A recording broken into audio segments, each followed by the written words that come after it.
When speaking about tyranny, most Chinese are reminded of Qin Shi Huang, the first emperor of the Qin Dynasty, whose oppressive court burned philosophy books and buried Confucian scholars alive. Qin Shi Huang's harsh treatment of his people came from his policy of supporting his rule with all of the resources under heaven. His policy had four main aspects: excessively heavy taxation, wasting human labor for projects designed to glorify him, brutal torture under harsh laws, punishing even the offender's family members and neighbors, and controlling people's minds by burning books and killing scholars.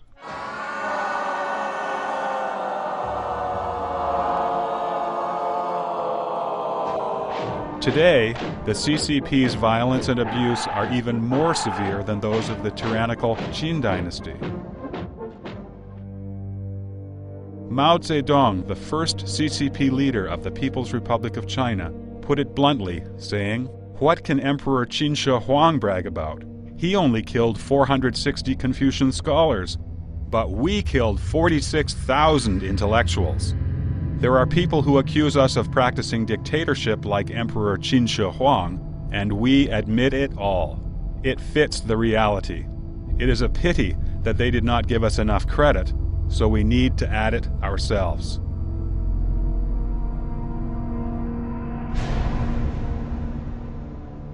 Let us take a look at China's arduous 55 years under the rule of the CCP.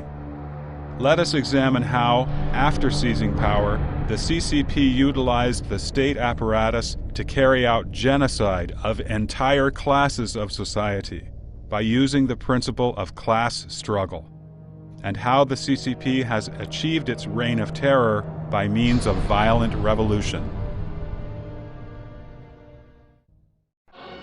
On October 1st, 1949, Mao Zedong declared, standing on the rostrum of Tiananmen, that the CCP had seized power through violent revolution. Having suffered several decades of war, the Chinese people celebrated at this moment, thinking that the Chinese nation would move to prosperity thereafter.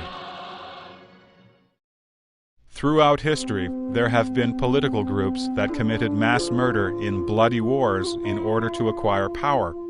But after their gaining power, large-scale killings usually came to an end, and people could live a normal life of peace and stability.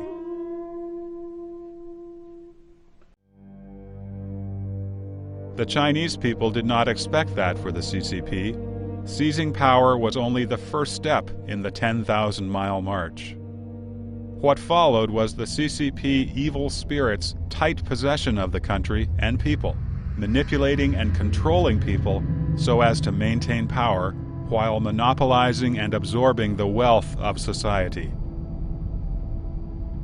Therefore, from the day that the CCP came to power, it started a series of organized and planned struggles, both internally and externally, such as the class struggle, the path struggle, and the ideological struggle, through which to systematically eliminate dissidents in various strata and groups on the one hand, and extend the party organization to the smallest unit of society on the other.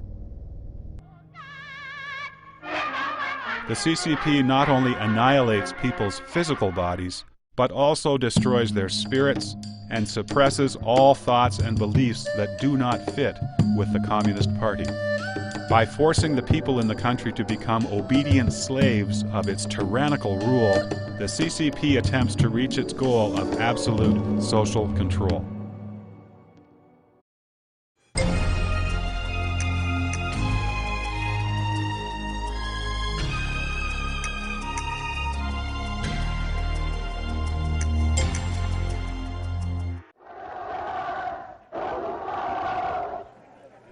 Barely 3 months after the founding of Communist China, the CCP started a land reform program. Rural residents were classified into different classes and categories, and over 20 million rural inhabitants nationwide were labeled landlords, rich peasants, reactionaries, or bad elements. These new outcasts faced discrimination, humiliation, and loss of all their civil rights. The party slogan, "Land to the Tiller," indulged the selfish side of the landless peasants, encouraged them to struggle with the landowners by whatever means and to disregard the moral implications of their actions. With the goal of eliminating the landlord class during the land reform, nearly 100,000 landlords were killed. In certain areas, the CCP and the peasants killed the landlords' entire families. Even women and children could not escape the murder.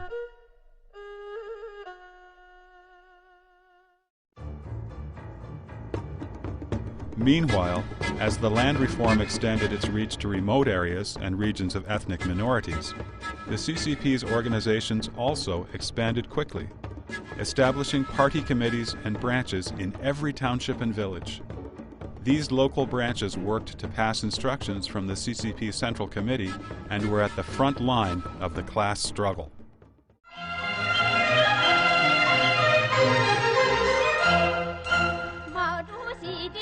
During this period, the CCP launched its first wave of propaganda, declaring, "Chairman Mao is the great savior of the people, and that only the CCP can save China."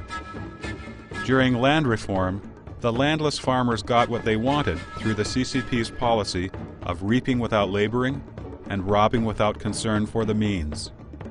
Poor peasants felt that they had benefited from following the party. Therefore, they were grateful and accepted the CCP propaganda that the party worked for the interests of the people.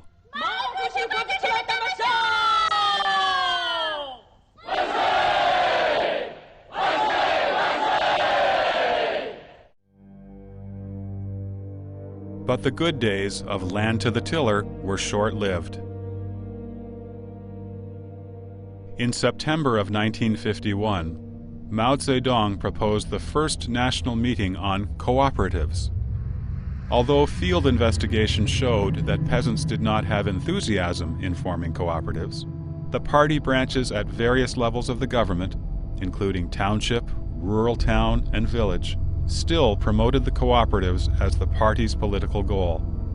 They imposed a number of practices on the peasants, such as mutual aid groups, primary cooperatives, advanced cooperatives, and people's communes. Using the slogan of criticizing women with bound feet, meaning those who are slow-paced, the CCP drove and pushed, year after year, urging peasants to dash into socialism. 乡亲们，咱们芳草地这2年的风风雨雨，给大伙擦亮了眼睛。不搞互助合作，就是死路一条啊！咱们贫下中农要按照毛主席的指示组织起来，奔社会主义，这才是一条金光大道啊！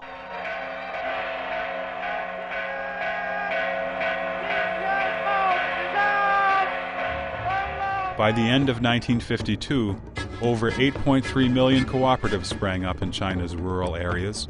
By the end of 1956, almost all peasants had joined cooperatives.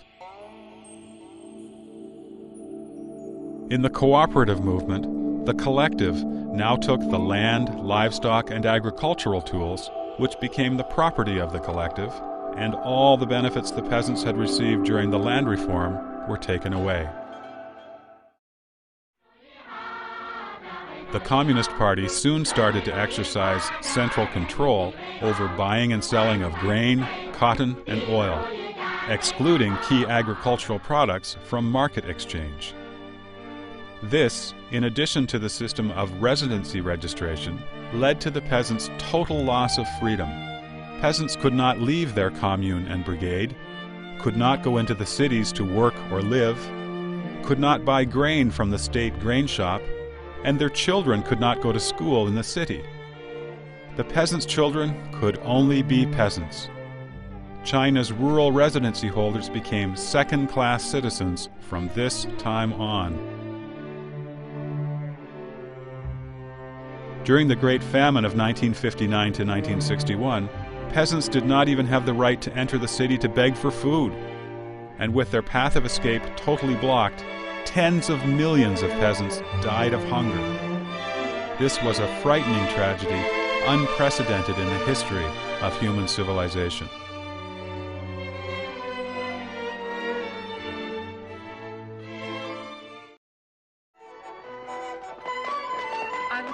奉养界根据自己的实际情况，实行大包干的农业生产责任。In the recent era of economic reform, while a number of people have become rich, the 900 million peasants only have had their income increased slightly, and their social status improved somewhat in the initial 5 years after the household contract system replaced people's communes. Due to the CCP price structure that favored industrial commodities over agricultural goods, as well as the heavy tax burden, peasants soon plunged into poverty once again.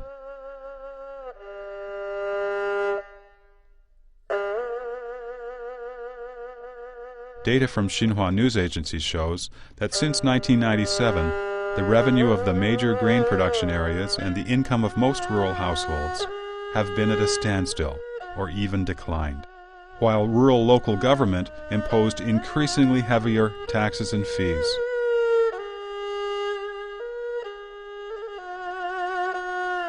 The income gap between the urban and rural population has drastically increased, and economic disparity continues to widen. Peasants who have entered the city as wage laborers receive the lowest pay and are deprived of any welfare benefits their urban counterparts enjoy.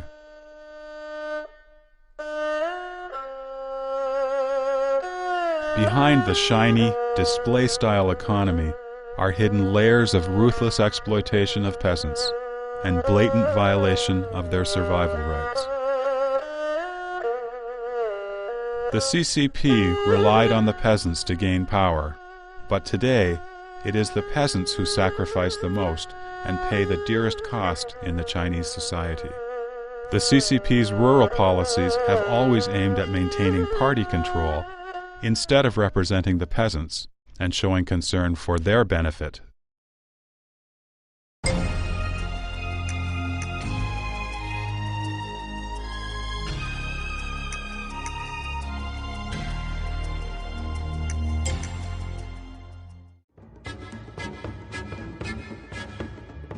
During reforms in industry and commerce that started in the early 1950s, the CCP claimed that the capitalist class and the working class were different in nature.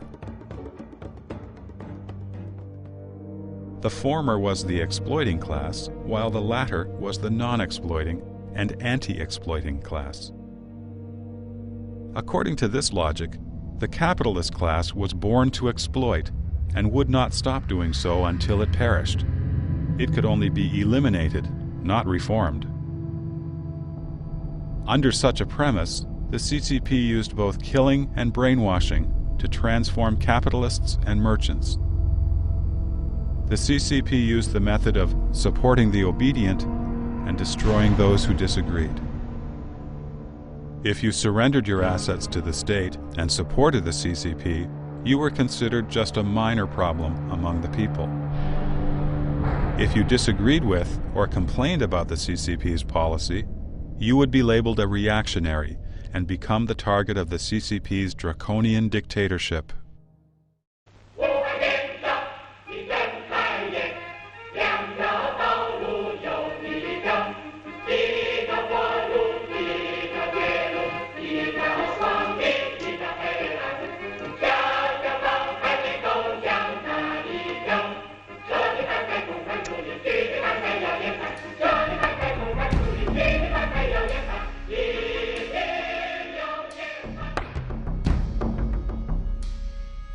During the reign of terror that accompanied these reforms, capitalists and business owners all surrendered their assets.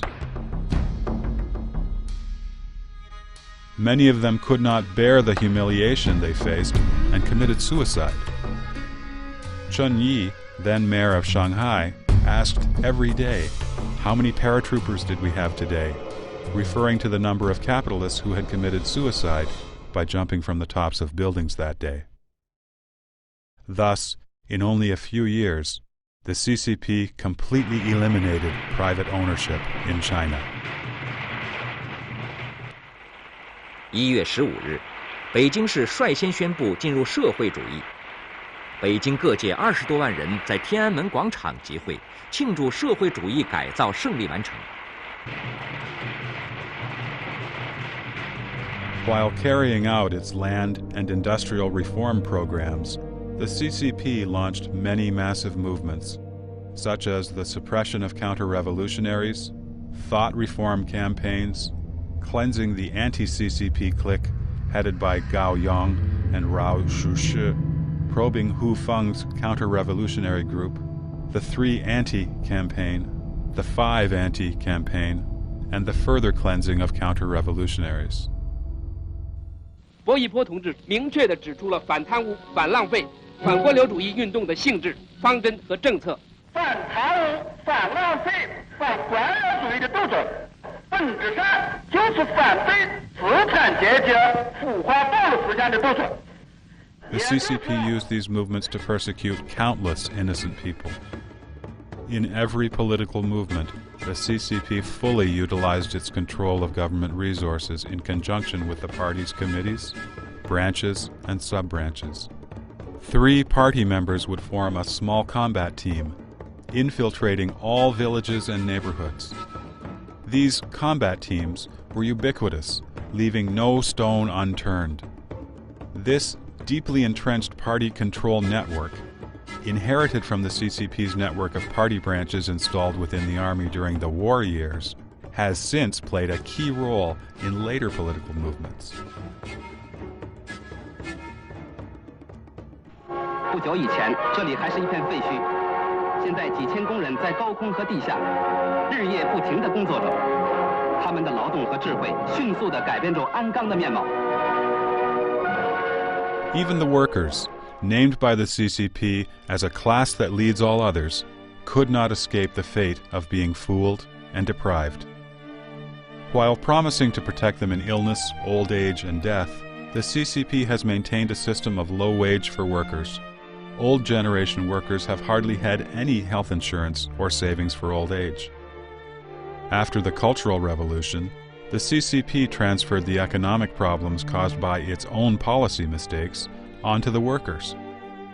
In the name of economic reform, the CCP took away all welfare promises to the workers. After the CCP sold out state enterprises, one round after another, countless workers lost their jobs. As medical service became commercialized after the government relinquished its responsibility to society, workers dared not visit hospitals when they were ill.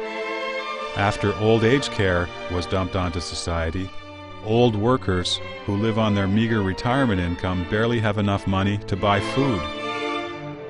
In this process of workers' deterioration, however, the CCP leaders at various levels have converted state property into their own. After the bloody transfer of private property to the public in the early years, now we have a similarly bloody transfer of public property into private hands. These 2 crimes, opposite in nature, have both been committed by the CCP in just 50 years.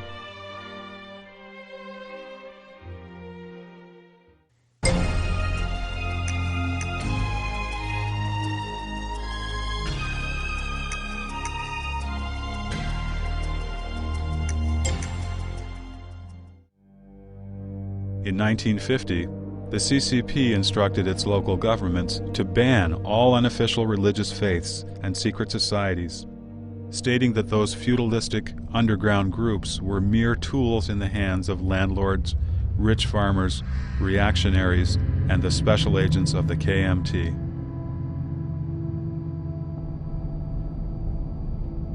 In the crackdown that extended to all townships and cities of China, the government dismissed Christian, Catholic, and Taoist and Buddhist organizations, labeling them superstitious.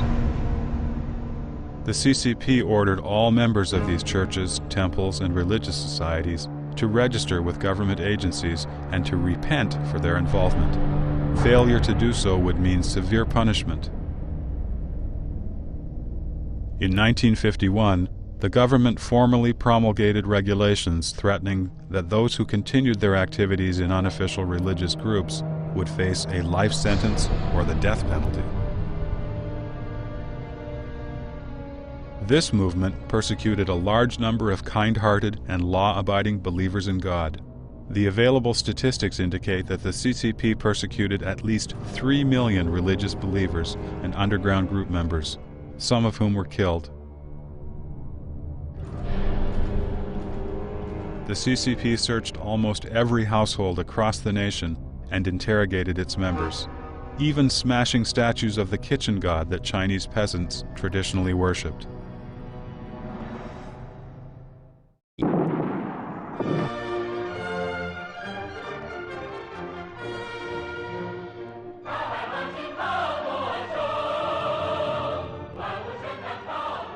The executions reinforced the CCP message that communist ideology was the only legitimate ideology and the only legitimate faith. The concept of patriotic believers soon emerged. The state constitution protected only patriotic believers.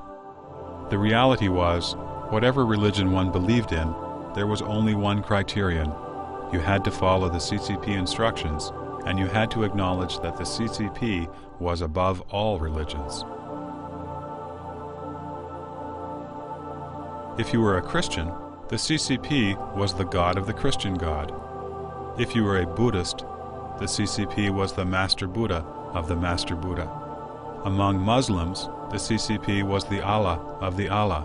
When it came to the living Buddha in Tibetan Buddhism, the CCP would intervene and itself choose who the living Buddha would be. The CCP left you no choice but to say and do what the CCP demanded you to say and do. All believers were forced to carry out the CCP objectives while upholding their respective faiths in name only. Failing to do so would make one the target of the CCP persecution and dictatorship.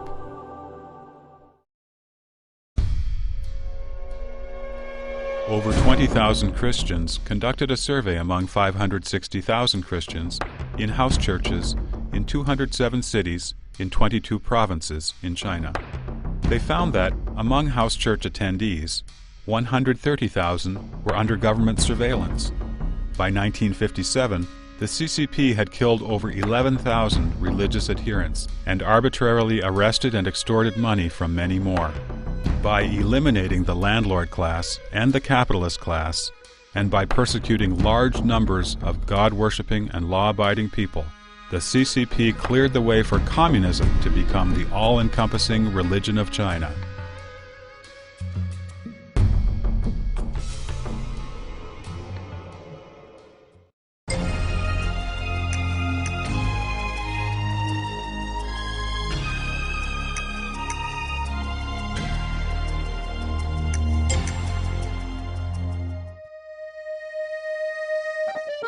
In 1956, a group of Hungarian intellectuals formed the Petofi Circle that held debates critical of the government.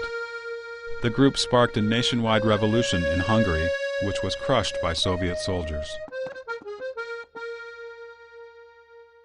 Mao Zedong took this Hungarian event as a lesson. In 1957, the CCP used the slogan, "Letting 100 flowers blossom and 100 schools of thought contend," and called upon Chinese intellectuals and other people to help the CCP rectify itself. Mao's purpose was to lure out the anti-party elements among the people.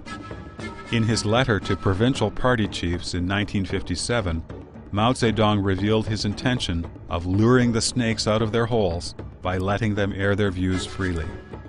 The CCP encouraged people to speak up and promised no reprisals. The party would not grab pigtails, strike with sticks, issue hats, or settle accounts after the autumn, meaning the party would not find fault, make attacks, place labels, or seek to retaliate.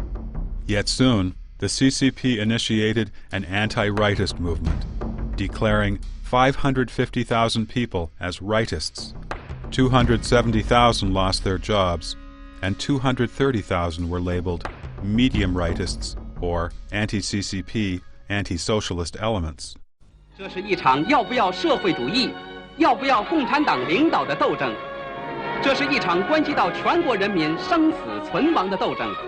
Some summarize the CCP political strategy of persecution into 4 items: luring the snakes out of their holes, fabricating crimes, sudden attack, and punishment with a single accusation, relentless attack in the name of saving people, and forcing self-criticism and using the most severe labels. What then were the reactionary speeches that had caused so many rightists and anti-communists to be exiled for nearly 30 years in far-flung corners of the nation? The three major reactionary theories, the targets of general and intensive assaults at the time, consisted of a few speeches by Luo Longzhi, Zhang Bozhen, and Chu Anping. Let us take a closer look at their opinions and suggestions. Luo Longzhi suggested forming a joint commission of the CCP and various democratic parties to investigate the deviations in the 3 anti-campaign and 5 anti-campaign and the movements for purging reactionaries. The State Council itself often presented something to the Political Consultative Committee and the People's Congress for observations and comments. And Zhang Bozhen suggested the Political Consultative Committee and the People's Congress should be included in the decision-making process. Chu Anping suggested that since non-CCP members also had good ideas, self-esteem, and a sense of responsibility as well, there was no need to assign a CCP member across the nation as the head of every work unit, big or small, or even for the teams under each work unit. There was also no need that everything, major or minor, had to be done the way CCP members suggested. All three had expressed their willingness to follow the CCP, and none of their suggestions had exceeded the boundaries demarcated by the famous words of writer and critic Lu Xun, "My master, your gown has become dirty. Please take it off, and I will wash it for you." These rightists had only expressed docility, submissiveness, and respect. None of the condemned rightists suggested that the CCP should be overthrown. Like Luo Longzhi, Zhang Bozhen, and Chu Anping, all they had offered was constructive criticism. Yet precisely because of these suggestions, tens of thousands of people lost their freedom and millions of families suffered. What followed were more movements such as confiding to the CCP, digging out the hardliners, the new 3 anti-campaign, sending intellectuals to the countryside to do hard labor, and catching the rightists who were missed the first time around. Whoever had a disagreement with the leader of the workplace, especially the party secretaries, would be labeled anti-CCP. The CCP would subject the light offenders to constant criticism and send heavy offenders to labor camps or relocate their families to rural areas. Their children were barred from going to college or joining the army. They couldn't apply for jobs in cities or towns either. The families would lose their job security and public health benefits. They became lowly members of the peasant rank and outcasts even among second-class citizens. After the persecution of the intellectuals, some scholars developed a two-faced personality. They followed closely the Red Sun, that is, Mao, and became the CCP's court-appointed intellectuals, doing or saying whatever the CCP asked. Some others became aloof and fearful of speaking about political matters. Chinese intellectuals, who have traditionally had a strong sense of responsibility towards the nation, have been silenced, as if Xu Chu entered the Zhao camp.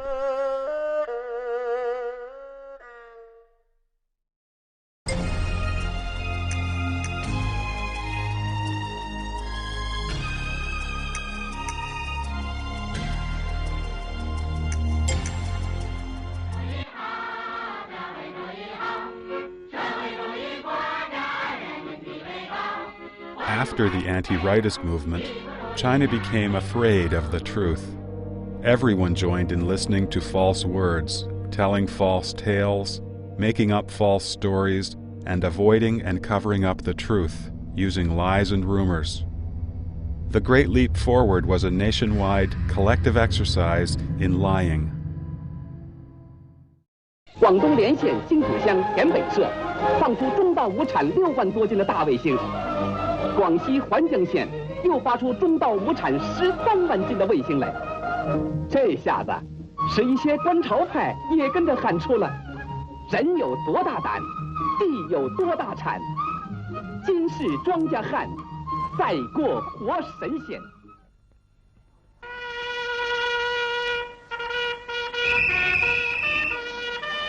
The people of the entire nation, under the direction of the CCP evil specter, did many ridiculous things. Both liars and those being lied to were betrayed.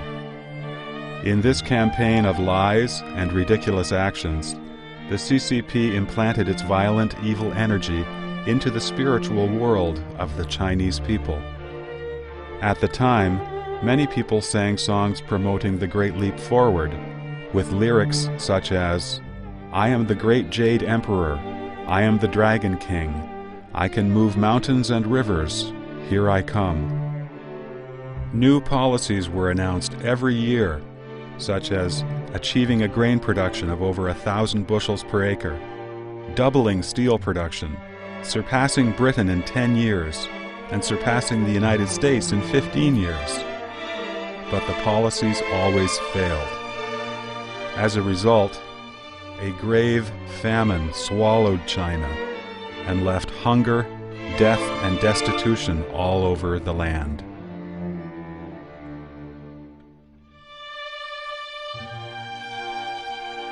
During the 8th CCP Central Committee meeting, which was held in Lushan in 1959, none of the participants disagreed with General Peng Dehuai's view that the Great Leap Forward, initiated by Mao Zedong, was foolish. However, for delegates at the meeting, supporting Mao's policy or not marked the line between loyalty or betrayal. Expressed another way, it marked the line between life and death. In a story from Chinese history, when Zhao Gao claimed that a deer was a horse, he knew the difference between a deer and a horse, but he purposely called a deer a horse to control public opinion and expand his own power. He wanted the people to follow him blindly without daring to oppose.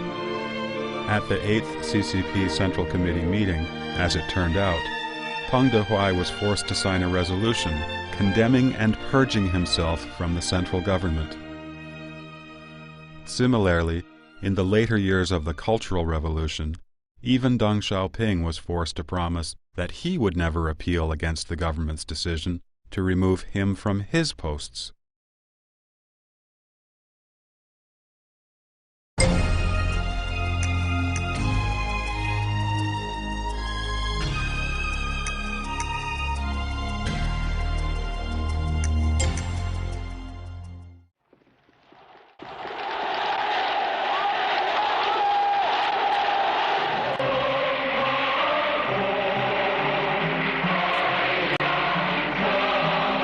In 1966, a new wave of violence rolled onto the land of China, and an uncontrollable red terror spread like a monster dragon gone mad, or a wild horse broken from the rain, shaking the mountains and freezing the rivers.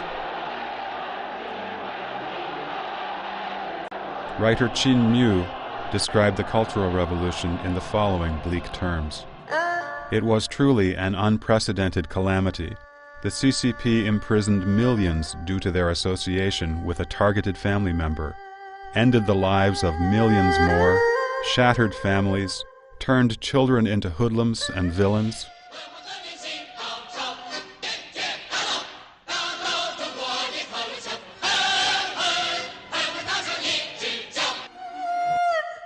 Burned books, tore down ancient buildings, and destroyed ancient intellectuals' grave sites, committing all kinds of crimes in the name of revolution.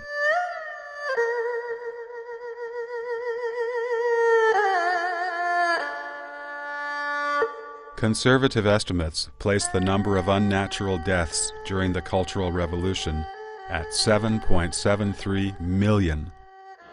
敬爱的毛主席，我们向您保证，我们一定要做无产阶级革命事业的红色接班人。我们要跟着您干一辈子革命，我们要把旧世界砸个稀巴烂，建设一个无产阶级的新世界。People often mistakenly think that the violence and slaughter during the Cultural Revolution happened mostly during the rebel movements, and that it was the Red Guards and rebels who committed the killing. However, thousands of officially published Chinese county annuals indicate that the peak of unnatural deaths during the Cultural Revolution was not in 1966 when the Red Guards controlled most of the government organizations. Or in 1967, when the rebels fought among different groups with weapons. But rather in 1968, when various levels of revolutionary committees were established, and Mao regained control over the entire country. The violence during the Cultural Revolution did not originate from the extreme behavior of the Red Guards and rebels, but from the policy of the CCP and the regional governments. In August 1966, the Red Guards expelled Beijing residents who had been classified in past movements as landlords, rich farmers, reactionaries, bad elements, and rightists, and forced them to the countryside. The available official statistics show that almost 34,000 homes were searched and over 85,000 Beijing residents were expelled from the city and sent back to where their parents had originally come from. Red Guards all over the country followed suit, expelling over 400,000 urban residents to the countryside. Even high-ranking officials, if their parents were landlords, faced exile to the country. In fact, the CCP planned the expulsion campaign even before the Cultural Revolution began. Former Beijing Mayor Peng Jun declared that the residents of Beijing, ideologically, should be as pure as glass or crystals, meaning that all residents with a bad class background would be expelled from the city.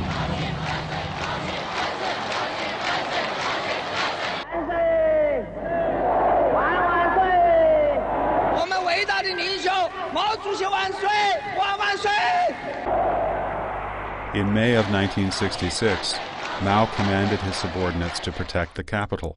A capital working team was set up, led by Ye Jianying, Yang Chongwu, and Xie Fuzhi. One of the tasks of this team was to use the police to expel Beijing residents of bad class background. This history helps make clear why the government and police departments did not intervene, but rather supported the Red Guards in searching homes and expelling more than 2% of Beijing residents. The Minister of Public Security, Xie Fuzhi, required the police to not intervene in the Red Guards' actions, but rather to provide advice and information to them. The Red Guards were simply utilized by the party to carry out a planned action.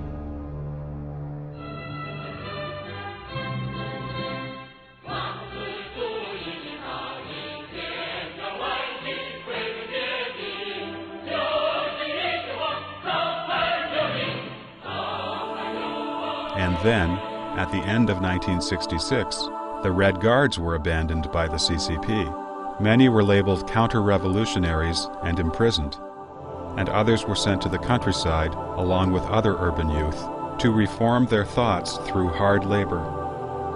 The Westtown Red Guard organization, which led the expulsion of city residents, was established under the so-called caring guidance of the CCP leaders. The order to incriminate the Red Guards was also issued after being revised by the Secretary General of the State Council.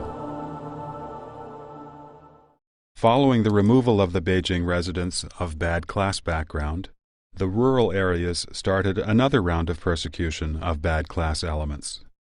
On August 26, 1966, a speech by Xie Fuzhi was passed down to the Daxing police force at their work meeting.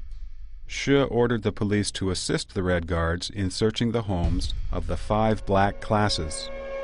The 5 black classes are landlords, rich peasants, reactionaries, so-called bad elements, and rightists. The police provided information and advice and helped the Red Guards in their raids. The infamous Daxing massacre occurred as a direct result of instructions from the police department. The organizers were the party secretary and the director of the police department, and the killers were mostly militiamen. They did not even spare the children. During the Cultural Revolution, many were admitted into the CCP for their so-called good behavior during such slaughters. Statistics from Guangxi province, for example, show the following. More than 9,000 were admitted to the party shortly after they had killed someone. More than 20,000 committed murder after being admitted to the party, and more than 19,000 other party members were involved in killing in one way or another. These figures from one province alone show that nearly 50,000 CCP members engaged in killing. During the Cultural Revolution, class theory was also to be applied to beatings. The theory held that the bad deserved it if they were beaten by the good. It was honorable also for a bad person to beat another bad person. It was a misunderstanding if a good person beat another good person. This and more of Mao's theories were spread widely in the rebel movements. Violence and slaughter were widespread, following the logic that the class enemies deserved any violence against them.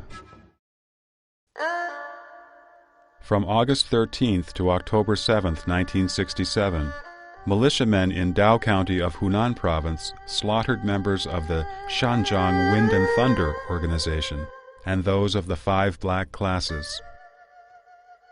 The slaughter lasted 66 days and extended to 468 brigades in 36 people's communes across 10 districts, killing more than 4,500 people in over 2,700 households.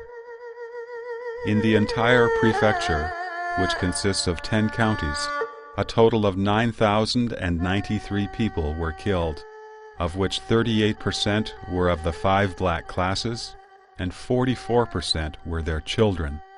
The oldest person killed was 78 years old, and the youngest was only 10 days old. This is only one case of violence that occurred in just one small area during the Cultural Revolution. In Inner Mongolia, after the establishment of the Revolutionary Committee in early 1968, the cleansing of class rank and purge of the People's Revolutionary Party resulted in the deaths of more than 350,000 people. In 1968, tens of thousands of people in Guangxi Province participated in the mass slaughter of a public faction known as the 422 organization, killing more than 110,000. Those who were directly involved in ordering and carrying out the killing were mostly the military, police, armed militia, and key members of the party and the Communist Youth League. The purpose of the Cultural Revolution was to establish communism as the one and only religion dominating the entire country, controlling not just the state, but also every individual's mind.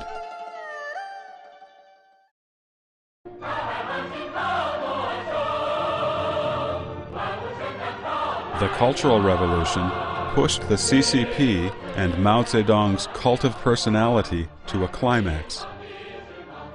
Mao's theory was used to dictate everything, and one person's vision had to be embedded in tens of millions of people's minds. The Cultural Revolution, in a way unprecedented and never again to be matched, did not specify what could not be done. Instead, the party emphasized what could be done and how to do it. Anything outside this boundary could not be done or even considered. During the Cultural Revolution, everyone in the country carried out a religious-like ritual. They ask the party for instructions in the morning and report to the party in the evening. They salute Chairman Mao several times a day, wishing him boundless longevity. They repeat morning and evening political prayers every day.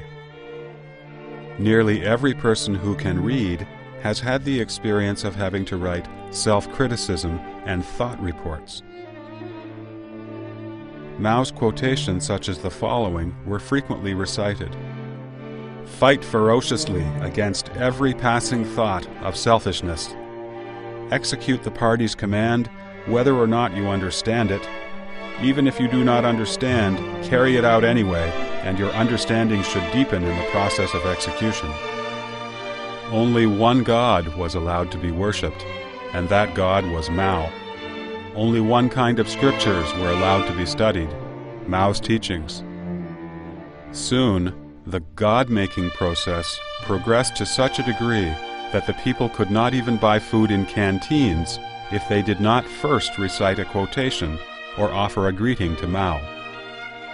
When shopping, riding the bus, or even making a phone call, one had to recite one of Mao's quotations, even if it was totally irrelevant.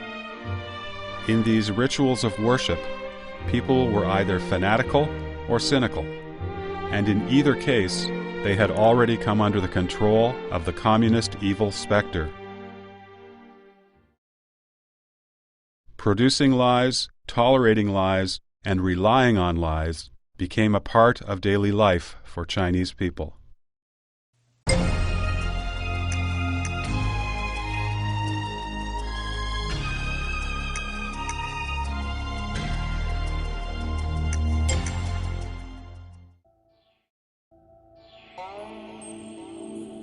The Cultural Revolution was a period full of bloodshed, killing, grievance, loss of conscience, and the confusion of right and wrong. After the Cultural Revolution, the CCP leadership changed its banners frequently, while the government changed hands 6 times within 20 years. Private ownership has now returned to China. Disparities in the standards of living between the cities and the rural areas have widened. The area of China's landscape lying waste to desert has quickly expanded. River water has been drying up, and drug use and prostitution have increased. All of the crimes the CCP swore to fight are now permitted again. The CCP's political control continues to rely on the Communist Party philosophy of struggle and violence. The CCP's ruthless heart, devious nature, evil actions, and ability to bring ruin to the country has only increased. Under the CCP rule, the legal system, news reporting, education, and policy implementation have all become tools for the CCP to exercise violence and to deceive the people.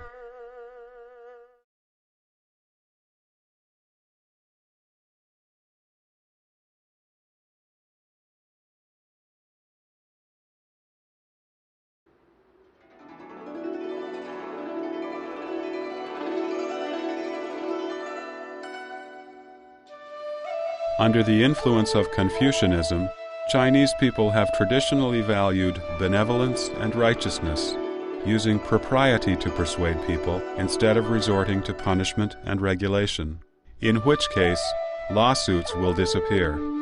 To explain this, instead of building a perfect legal system, if we educate people with moral principles, people would be peaceful and nobody would need to engage in lawsuits. Of course, when people cannot reach high enough moral standards, laws must be made to suppress wrongful behavior and to maintain social order. The ancient Chinese saw laws as the lowest standards of moral maintenance, since criminal laws deal with people of no virtue rather than good people of moral adherence. Now that we have laws, all people should abide by them without deviation, regardless of whether they are officials or regular citizens. On the other hand, if, as the Chinese saying goes, officials can set a fire while commoners are not even allowed to light a candle, or in other words, if the officials themselves take the lead in breaking the law, then how can they continue to use the name of law to rule over the people?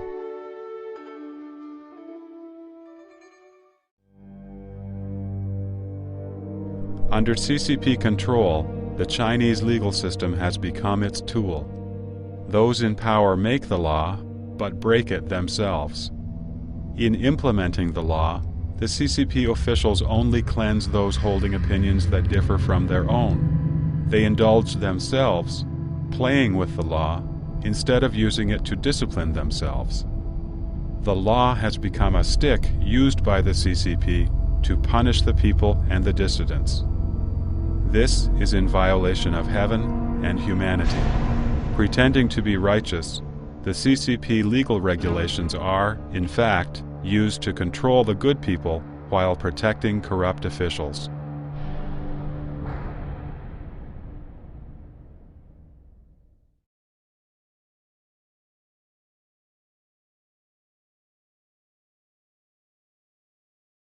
Lies and slander published in the newspapers and broadcast on television have greatly assisted the execution of the CCP's policies in all past political movements. The media instantly execute the party's commands. When the party wanted to start the anti-rightist movement, for example, media all over China reported the so-called crimes of the rightists. When the party wanted to set up the People's Communes, every newspaper in the nation immediately started to praise the superiority of People's Communes. When the party said the 1989 student protest was a riot, media all over China insisted that suppressing the protest with guns was the correct path. Within the first month of the persecution of Falun Gong, television and radio stations slandered Falun Gong repeatedly in their primetime broadcasting in order to brainwash the people. Since then, all media have repeatedly fabricated and spread lies about Falun Gong. This includes the effort to incite nationwide hatred against Falun Gong by reporting false news, blaming Falun Gong practitioners with murder and suicide. In the past 5 years, no mainland Chinese newspaper or TV station has reported the true situation about Falun Gong. Chinese people have become used to the false news reports. A senior reporter from Xinhua News Agency once said, "How could you trust a Xinhua report?" People have even described Chinese news agencies as the party's dog. A Chinese folk song about the media goes, "It is a dog raised by the party, guarding the party's gate. It bites anyone the party wants it to bite, and bites however many times the party wants it to."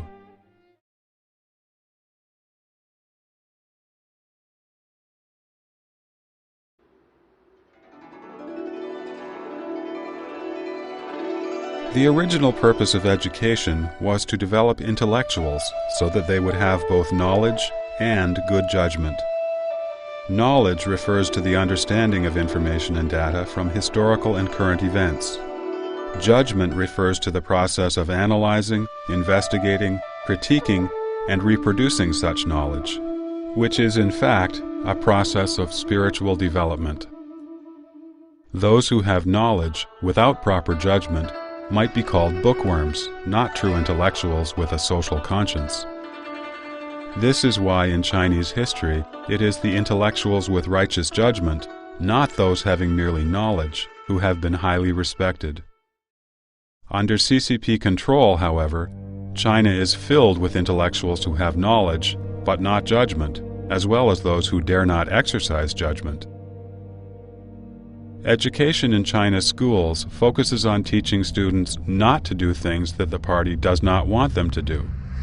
Under CCP rule, all schools have to teach politics and CCP history using standardized textbooks. The teachers do not believe the content of the textbooks, yet they are forced by the party to teach it against their wills.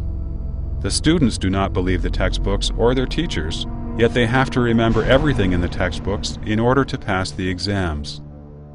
Recently, questions about Falun Gong were included in term and entrance exams for colleges and high schools. Students who do not know the party's standard answers do not get scores high enough to enter good schools. If a student dares to speak the truth, he will be expelled from school immediately and lose any chance of formal education. In the public education system, due to the influence of the newspapers and government policies, many sayings or phrases have been spread as the truth and have become well known to all Chinese. One example is the following of Mao's quotations: "We should support whatever the enemy opposes and oppose whatever the enemy supports." The negative effect is widespread. It has poisoned people's hearts, supplanting benevolence and destroying the moral principle of living in peace and harmony.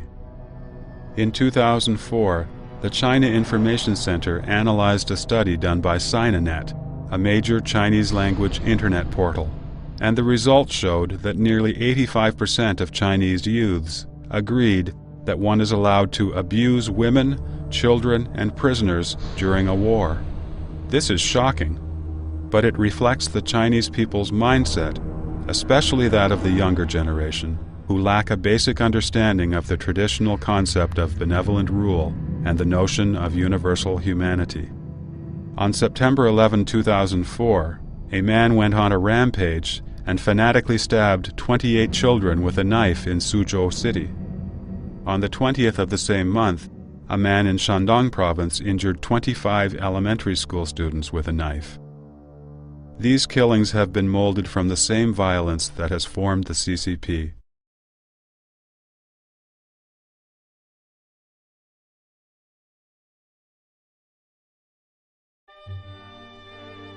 The CCP leaders have often used threats and coercion to ensure the implementation of their policies. One of the means they used was the political slogan. For a long time, the CCP used the number of slogans posted as a criterion to assess a cadre's political achievements. During the Cultural Revolution, Beijing became a sea of red posters overnight, with the slogan, "Down with the ruling capitalists in the party," everywhere. In the countryside, by accident, the rural cadres shortened the signs to read, "Down with the ruling party." To promote its forest law, the State Bureau of Forestry and all its stations and forest protection offices strictly ordered a standard number of slogans to be put out. Not reaching the quota would be treated as not accomplishing the task. In the administration of birth control, there have been even scarier slogans such as, "If one person violates the law, the whole village will be sterilized."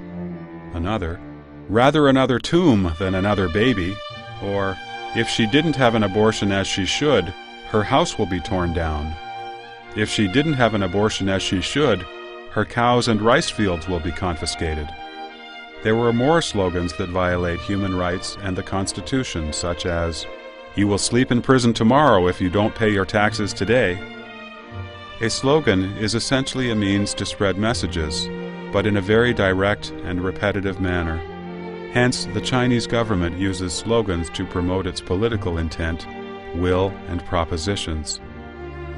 Political slogans can also be viewed as the government speaking directly to the people.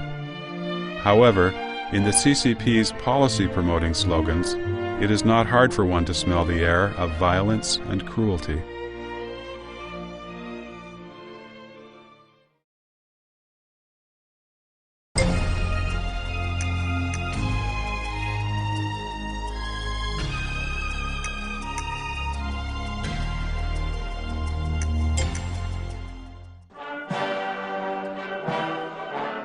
The most effective weapon the CCP uses to maintain its tyrannical rule is its network of control.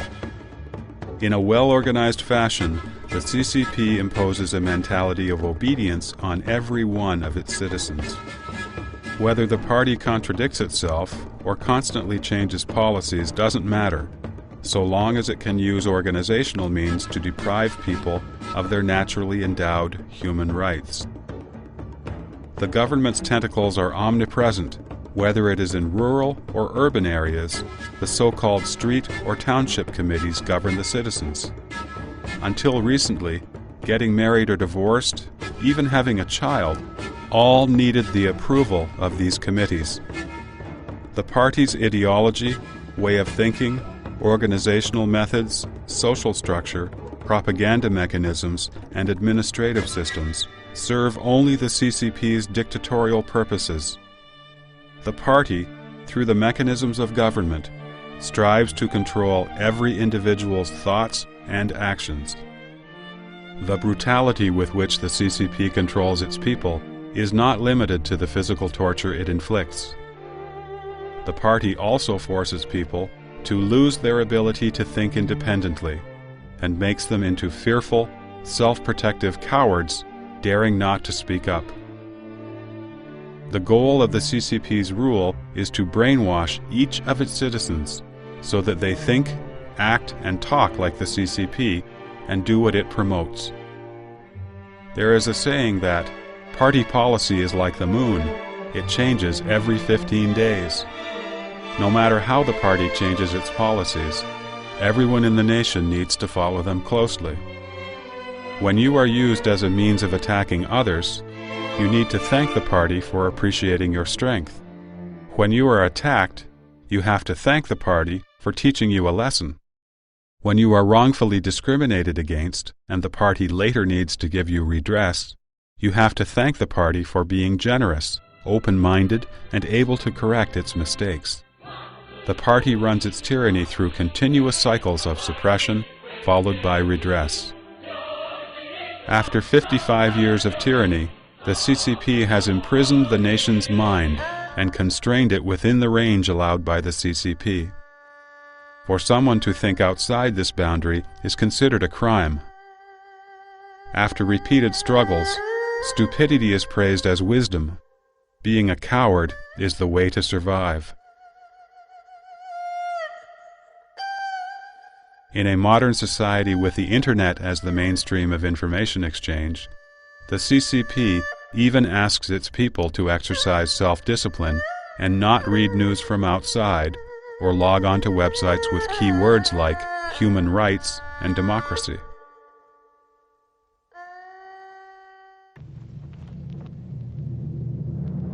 Speaking of the CCP tyranny, people are reminded of the endless movements, such as the land reform, suppression of counter-revolutionaries, the 3 anti and 5 anti campaigns, the anti-rightist and anti-right-leaning campaigns, the 4 cleanups, the Cultural Revolution, and so on.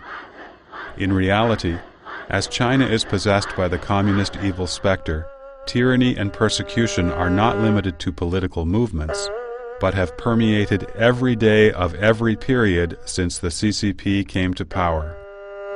It is only that during political movements, the persecution is more conspicuous.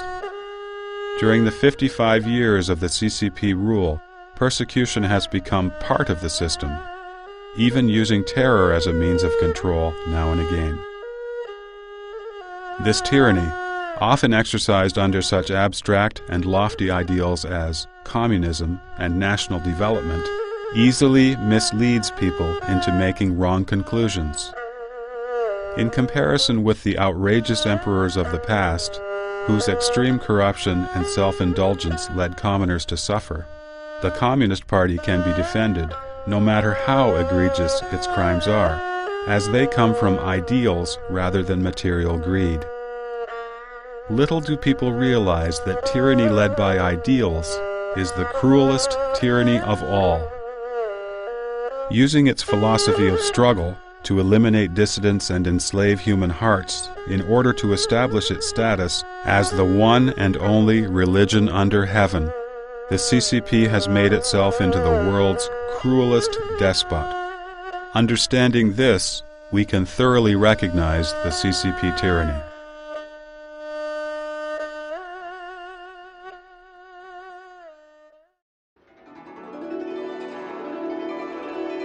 In Chinese history, every benevolent leader viewed loving, nourishing, and educating the people as the duties of government. Human nature aspires to kindness, and the government's role is to bring about this innate human capacity. Mencius, who followed Confucius, said, "This is the way of the people. Those with constant means of support will have constant hearts, while those without constant means will not have constant hearts." Education without prosperity has been ineffective. The tyrannical leaders who have had no love for the people, but who have killed the innocent, have been despised by the Chinese people. In the 5,000 years of Chinese history, there have been many benevolent leaders, such as Emperor Yao and Emperor Shun in ancient times, Emperor Wen and Emperor Wu of the Zhou Dynasty, Emperor Wen and Emperor Jing in the Han Dynasty, Emperor Tang Taizong in the Tang Dynasty, Emperor Kang Shi and Emperor Qianlong in the Qing Dynasty. The prosperity enjoyed in these dynasties was all a result of the leaders practicing the heavenly Tao, following the doctrine of the mean, and striving for peace and stability. The characteristics of a kind leader are to make use of virtuous and capable people, to be open to different opinions, to promote justice and peace, and to give the people what they need. This way, citizens will obey the laws, maintain a sense of decorum, live happily, and work efficiently. Looking at world affairs, we often ask who determines whether a state will prosper or disappear, even though we know that the rise and fall of a nation has its reasons. With the Chinese culture's profound tradition and Chinese people's diligence and wisdom, we will surely see peace and prosperity returning to the Chinese land when China frees itself from the CCP's tyrannical control.